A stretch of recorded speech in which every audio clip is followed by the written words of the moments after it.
Hey, what's up everybody? It's Weston back again, and today's episode we're going to be talking about customs. So, like most of you, I spend way too much time on Instagram. Whether that's a good thing or a bad thing, one of the good things about it is all of the inspiration that you can get, especially when it comes to custom sneakers. So there's a lot of customizers out there doing fantastic things, especially with the Jordan 1 Bloodlines. And with all this free time I have on my hands, I've been inspired to create a pair of my own.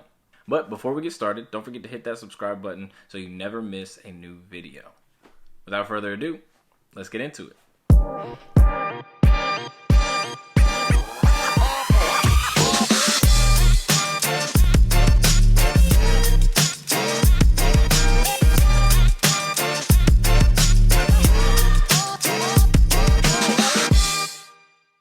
Okay, so jumping right into it, my goal here is to turn this pair of Bloodlines into a pair of black toes, but not just any pair of Jordan 1 black toes, the 1984 sample pair that features a black tongue. The only time I've seen a pair of Jordan 1 black toes released with a black tongue was the Beginning Moments pack, or the Old Love New Love pack that featured a Jordan mid.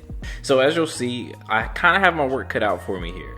And I get started by removing the felt piping that is the defining feature of the Jordan 1 Bloodlines. As surprisingly difficult as that was, once I finished, I move into the prep phase, which is the most important part of any type of custom, is taping everything off.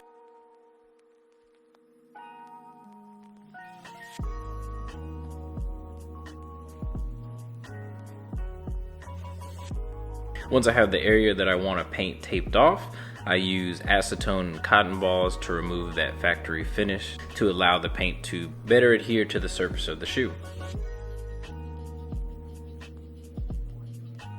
And once that factory finish is gone, I'm using flat white to lay down a couple base layers so that I don't have to use as much red later down the road.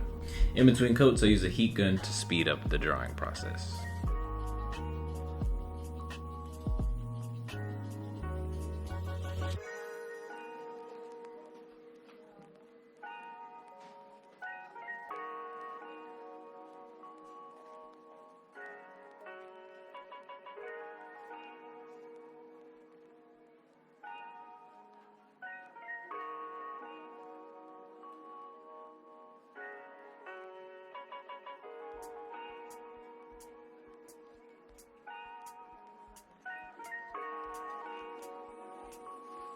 Now we're moving into the hardest part of the custom for me personally, which was color matching. I've never color matched before, first time ever. Normally I just go with what's on the label, fire red, autumn red, whatever the case.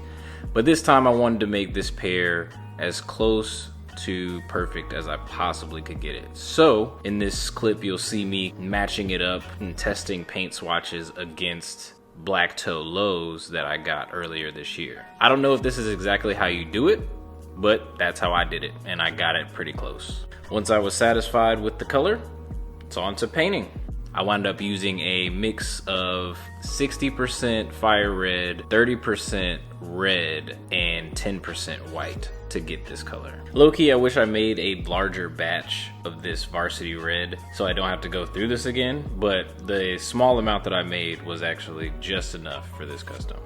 For those of you who don't know, there's a trend going around in custom sneaker culture that is giving brand new shoes a pre-aged effect. Whether it's aging the midsole or adding scuffs on the Jordan 1, whatever it is, it's very polarizing. A lot of people either hate it or you love it. It's not a lot of in between. Me personally, I like it. I really enjoy seeing these brand new kicks get an aged effect to make it look like they came from 1985, 1984, because they're going for thousands of dollars now and I'm not paying that price, so why not have one look that way?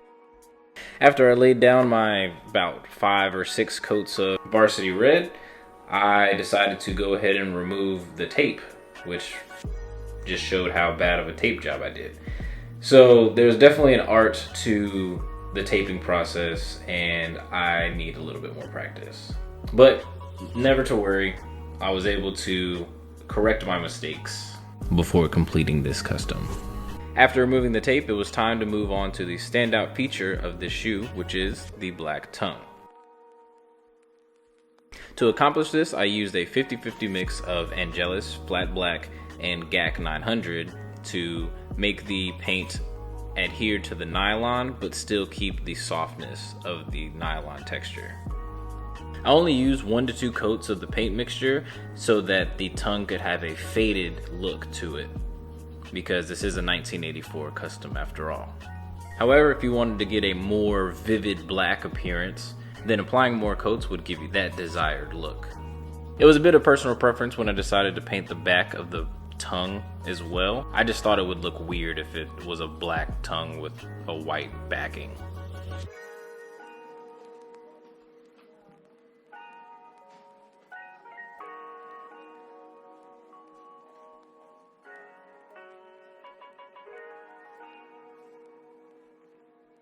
Now that I'm happy with the black tongue, it's time to move on to aging of the midsole.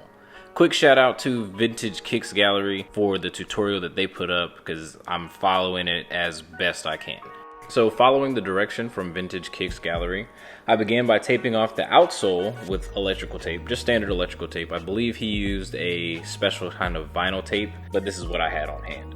So I used that and then I masked the upper with just regular masking tape.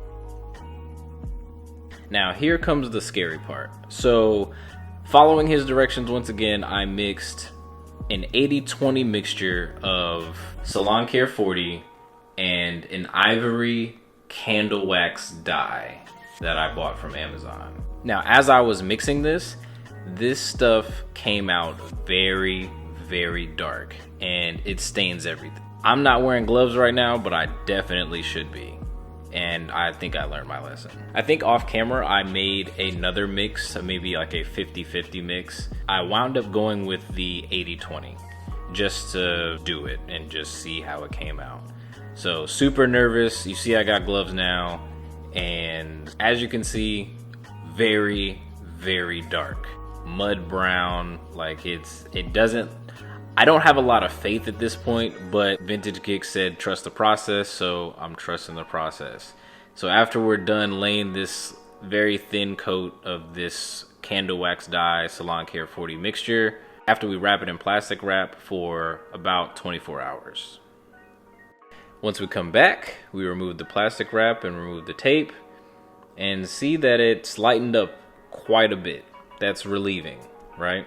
So now we're just wiping off with a microfiber cloth to get some of the excess off, and over the next 48 hours it's going to lighten up even more.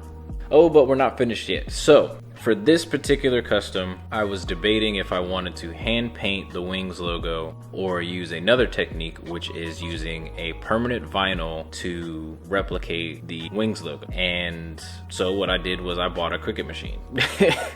I've been thinking about it for a while, but once I found out that you could do this, I went out and bought it, and I cut out the Wings logo in a permanent vinyl so that I could adhere it to the shoe. And it worked out pretty good. It's very tedious. I'm pleased with how it came out. And so after we finished that up, I decided to use the Angelus matte finish. So after I noticed that the Angelus matte finisher wasn't giving me that matte finish that I was looking for, I went out and bought Krylon Matte Sealer. As soon as I used it, world of difference. So now that the custom is complete, take a look at these beauty shots before we see what they look like on foot.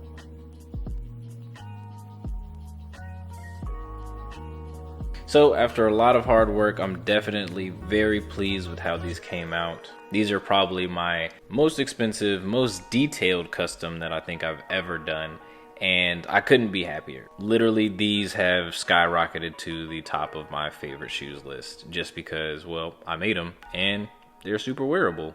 I hope you guys enjoyed this custom time lapse. Don't forget to hit that like button if you liked the video, and if you're new around here, don't forget to subscribe. If you would like to see more of these, just let me know. I don't know if I'm going to be moving into customs exclusively or anything like that, but next time I do a custom, I'll definitely make sure I record it. As always, stay safe, and until next time, peace.